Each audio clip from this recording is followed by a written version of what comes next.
যেটাই বলছি মনে হচ্ছে অপ্রতুল বলছি, যেটাই বলছি মনে হচ্ছে কম বলছি, এবং শব্দ কিন্তু অনেক সময় অনুভূতি ব্যক্ত করে না।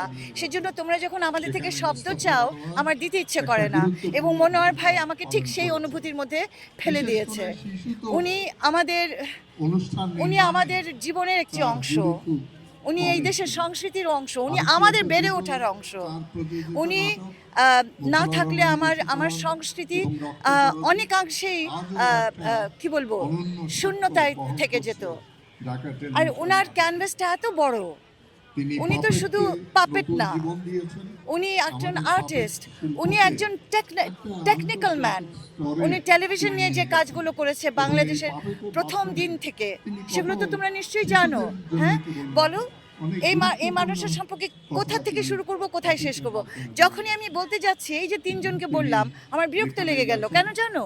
মনে হলো যে আমি আমার ভাব তো প্রকাশই করতে পারছি না, আমি শুধু বলছি একটা বায়োডাটার মতো, উনি এটা করেছেন, এটা করেছেন, এটা করেছেন। না, উনি শুধু এটা আর এটা আর এটা করেনি, উনি হাজারটা মন স্পর্শ করেছে, হৃদয় স্পর্শ করেছে, উদ্বুদ্ধ করেছে, এবং মানুষকে ক্রিয়েটিভ জগতে টেনে নিয়ে এসেছে।